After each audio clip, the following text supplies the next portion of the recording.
Pas la caméra. Bonjour tout le monde, j'espère que vous allez bien. Aujourd'hui, c'est le deuxième épisode d'Archetype Podcast et on est avec monsieur Frédéric Bécasse. Bienvenue, Merci. vous allez bien? Bon Ramadan à vous également. Merci beaucoup, merci à vous. On est très enthousiaste à l'idée de tourner avec vous aujourd'hui cet épisode. Pareillement. Vous êtes l'auteur d'un magnifique ouvrage, Architecture vitaliste, Co-auteur, je précise. co-auteur mais bien on sûr, va en parler. avec Jean-Philippe Zipper. Les deux architectes. Et vous avez aussi un parcours qui est très intéressant. Vous avez fait vos études d'architecture en France et travaillé quelques années dans le sud de la France, si je ne me trompe pas. Absolument. Et puis, vous êtes allé à Dubaï. Et c'est aussi quelque chose qu'on souhaite vous poser des questions dessus. D'accord. Le début du boom. Oui, notamment. le début du boom Vous immobilier, essayez de on va dire. qualifier ce Avec parcours. plaisir. Oui. Et finalement, ici au Maroc, qu'est-ce qui vous a plu? Qu'est-ce qui vous a enchanté pour que vous y restiez toujours? D'accord. Donc, Donc je vais tenter de me présenter succinctement. Merci pour l'invitation d'abord. merci beaucoup. Nous, ce qui nous a orientés dans cette direction, Zipper et moi-même, encore étudiants, on a rencontré un monsieur, un Français qui habitait en banlieue parisienne et qui voulait construire une résidence dans le sud de la France. Il avait un terrain et nous sommes partis le visiter. Mais avant toute chose, il nous avait demandé, et quand on voyait sa maison qu'il avait modifiée près de Paris à Chatou, on était subjugué par les formes. D'un pavillon de banlieue parisien, il avait réalisé une espèce de pavillon organique, très inspiré des formes des bâtiments réalisés par le mouvement anthroposophe de Rudolf Steiner à Dorna. Vous pouvez, une petite parenthèse sur l'anthroposophie. Sur l'anthroposophie, je pensais que vous me demandez ce que ça veut dire. L'anthroposophie, c'est une science qui allie la nature humaine et le cosmos. Okay. Donc ça va au-delà de l'humain, si vous voulez. Donc il y a une espèce de conjugaison des énergies. Ça a donné lieu d'ailleurs à toute une philosophie au niveau de la pédagogie, de l'agriculture et de l'architecture. Et à Dorna, il y a des bâtiments, notamment le Goetheanum, qui sont réalisés par ces gens-là, les anthroposophes, qui ont des formes organiques. Et on s'est dit, mais d'où viennent ces formes, etc. Et on a eu la source d'inspiration, c'était Goethe. Okay. Ça ressemble un peu au bâtiment de Antonio Gaudí. Un peu au bâtiment de Gaudi, effectivement. Donc, Goethe, on s'est plongé dans l'analyse un peu, on a fait cette recherche de comprendre qu'est-ce que voulaient dire les anthroposophes en s'inspirant de Goethe. Et on a pris un ouvrage qui s'appelle « La métamorphose des plantes ». Okay. Et on a trouvé un certain nombre de polarités dans l'espace qu'on a réutilisé dans notre livre. Des polarités qui existent. Quand vous regardez, par exemple, un oranger, vous avez la graine, d'accord, qui est une compression, qui est une contraction d'énergie, une petite graine, qui va grandir, qui va devenir une fleur. Donc, il y aura une espèce de bol d'expansion. C'est le bol de la fleur. C'est valable pour beaucoup d'arbres fruitiers, bien sûr. Et après, ce sera le fruit. Donc, cette métamorphose des formes, les architectes anthroposophes et organiques s'en inspirent énormément. On est allé en Angleterre, on a vu le collège, par exemple, Emerson College, il y a des formes extraordinaires.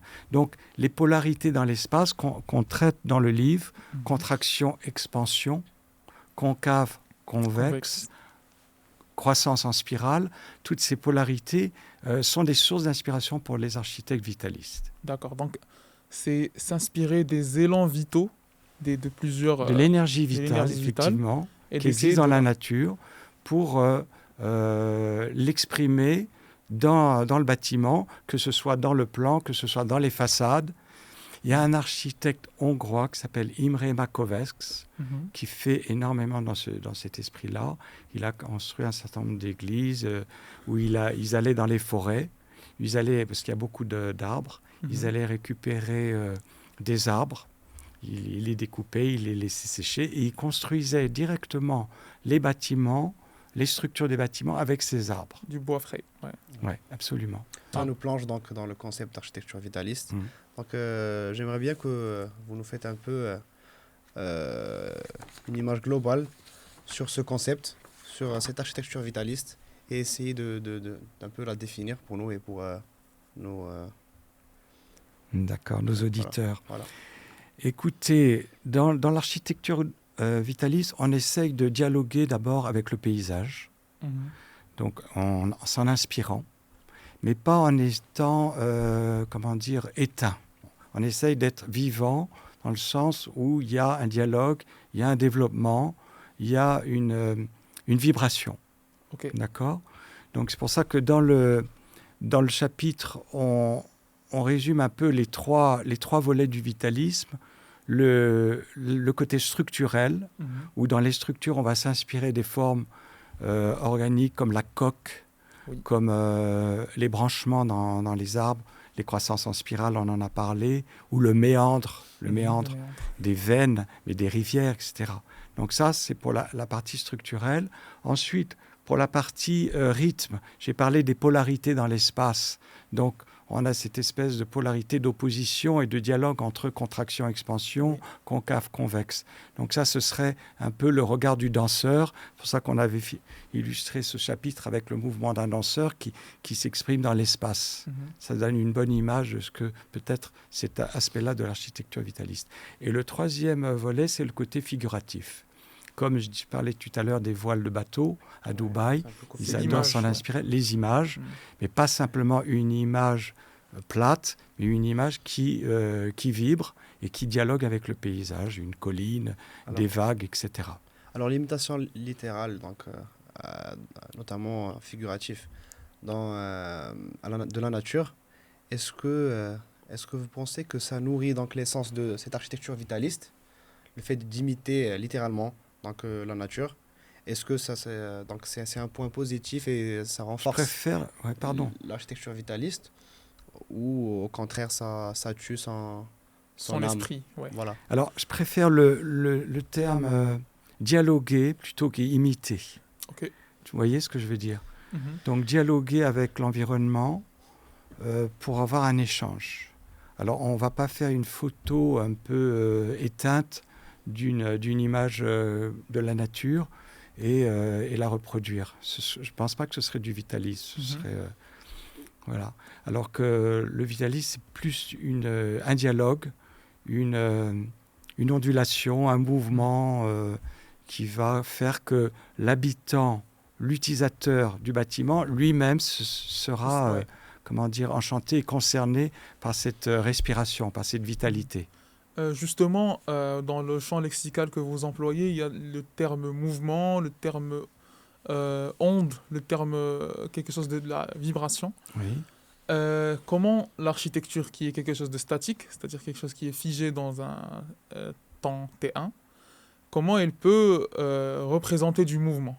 C'est-à-dire comment ou bien sûr pas juste l'architecture, comment aussi une peinture pourrait transcrire un mouvement?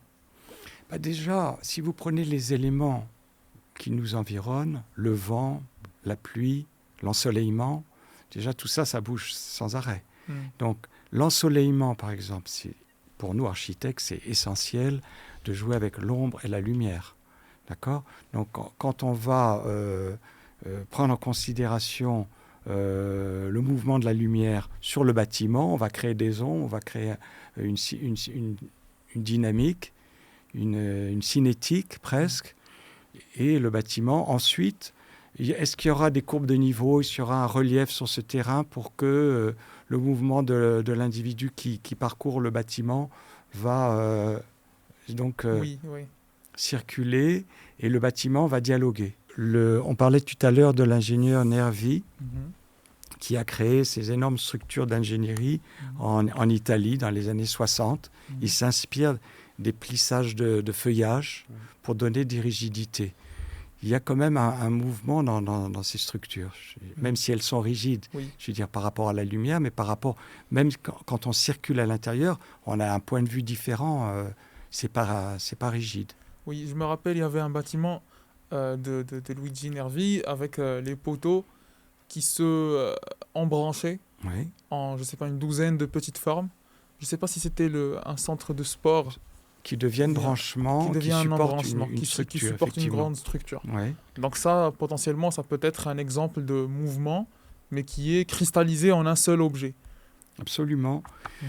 Et je pense que par rapport à l'échelle aussi, c'est intéressant. C'est-à-dire que notre échelle humaine par rapport à ces branchements qui sont de taille très importante, nous dynamise. Oui, Un peu comme si on était près d'un géant. Vous voyez ce que Mhm. je veux dire? Ouais. Donc ça nous renvoie au branchement des forêts, etc. etc. Et c'est intéressant de se retrouver dans ce contexte un peu végétal. Cette architecture vitaliste, si on peut vite résumer, donc en quoi elle serait bénéfique aux, aux gens, bénéfique à la société contemporaine? Bonne question. Moi, je pense que l'humain, si il pratique ce genre d'architecture, s'il traverse ce genre d'architecture, ça va créer en lui une émotion au niveau du quotidien. Il va se sentir une échelle participant à l'échelle du bâtiment, pas seulement un individu dans une boîte, mais plutôt dialoguant avec la forme générale. Donc je pense que c'est comme on en a parlé tout à l'heure, c'est une vitalité pour l'individu de traverser ces bâtiments. Quand vous voyez, par exemple, au Bois de Boulogne, le bâtiment de Franck Gehry, Mhm. hein, à l'extérieur, cette espèce d'assemblage de nuages blancs, hein, autour du bâtiment. L'extérieur est extraordinaire, bon, très complexe. Ça nous renvoie à plein de choses. On a les nuages parisiens, on a les formes ondulantes des bosquets, on a toutes ces ondulations qui nous renvoient et qui changent tout le temps avec la lumière. Donc D'accord ? l'architecture vitaliste. Donc je pense que avoir ça dans un parc, passer à côté, ça nous Vous crée parlez de une la émotion. fondation, vous êtes en train de parler de la fondation Louis Vuitton. La fondation Louis Vuitton, Ouais. par Franck Gehry. Donc le vitalisme, il a pour mission de créer du rêve, de la fantaisie, et bien sûr, par conséquent, des émotions. Donc vous estimez que c'est très important, et c'est finalement la mission de l'architecture, en Je général. pense qu'il a une influence sur la vie des humains, Oui. des terriens tout simplement. Derrière. Voilà, C'est- ou les terriens. Parce que maintenant on parle d'aller habiter sur Mars. Oui. C'est une idée un peu énorme. Ben, alors que sur Terre, on a quand même des choses extraordinaires à préserver Commence à vivre et sur à Terre dialoguer. Bien sûr, avant de... bien sûr. On a tout ce qu'il faut pour réaliser ça. Nous, les humains, sur notre petite planète magnifique. Donc on a envie de réussir ce challenge, et ne pas le détruire. Et on a Ça- surtout peu d'architecture similaire au Maroc, puisque on est limité à une architecture de construction vite. Alors, Déclencher ce qui est intéressant, on pourrait dire que certains exemples d'architecture vitaliste, comme on parlait des arbres de Beaufil dans l'université, qui sont pas, c'est pas banal, mais un bâtiment plutôt exemplaire qui vient d'être inauguré à Rabat, qui est le théâtre réalisé par Zaha Hadid. Donc tout ça, je pense, crée des émotions sur le Marocain qui voit ces ouvrages, ces nouveaux ouvrages, et peut-être une source d'inspiration pour nous, les architectes, pour nos futurs projets. Ouais. Super. Surtout sur une petite échelle, ce qui permettra d'avoir un grand nombre de bâtiments qui suivent ce concept. À tout niveau. Bien sûr. Ouais. J'ai entendu dire qu'à Essaouira, il y a un bâtiment d'Oscar Niemeyer qui est en cours de va être construction. Bah, c'est une très belle Je ne nouvelle. connais pas sa forme, mais ça a l'air C'est- intéressant C'est déjà. une très belle nouvelle. Voilà. C'est un très beau message qui est communiqué, le fait que le Marocain, ou bien l'être humain, ou le terrien même, Absolument. j'aime bien ce terme, Ouais. donc c'est aussi ça englobe même aussi peut-être les animaux, d'avoir une architecture qui invite Tout à fait. la faune et la flore de communiquer. Pour finir, on aimerait bien que vous nous recommandiez déjà ces ouvrages que vous les citiez, comme ça on les montre aux auditeurs. Et s'il y a d'autres ouvrages qui puissent alimenter la réflexion ou bien... Absolument. Ça serait très intéressant. Écoutez, on a demandé à l'université de commander quelques livres, des biographies de grands architectes, comme par exemple Renzo Piano, qui est extraordinaire. Donc il y a une liste de livres qui doivent arriver prochainement, et j'invite tous les étudiants à y aller. Donc là, l'architecture vitaliste, je ne sais pas si la caméra voit le livre. On va le présenter. On va le présenter. Donc il est en bibliothèque, on en a donné un ouvrage. Ça, c'est beaucoup plus technique, mais c'est intéressant, c'est la métamorphose des plantes de Goethe. Mais ça n'a pas forcément de relation avec l'architecture. Absolument pas. Oui. Mais c'est une source d'inspiration pour l'analyse des plantes.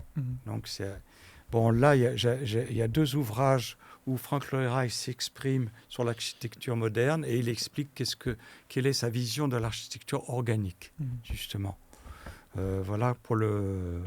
Et puis les architectes dont on a parlé. Donc, bien sûr. Donc Piano, Guéry, Zaha Hadid, etc. Alors une dernière phrase pour conclure de votre part, pour conclure cet épisode. Non, ce que je pourrais dire, c'est que le vitalisme, c'est une humilité de l'homme par rapport à son environnement naturel. Donc une humilité qui permet de mettre le végétal, l'animal et l'humain au même niveau. On respecte l'environnement, on respecte les animaux qui vivent à côté de nous, qui savent mieux parfois se comporter que l'être humain.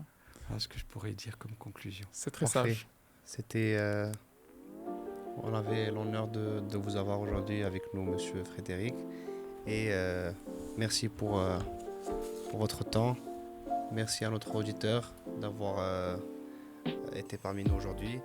Et on se voit pendant une prochaine épisode, Inch'Allah. Merci Salah, merci Ismaël. Et à très bientôt. Merci beaucoup. Merci beaucoup, monsieur.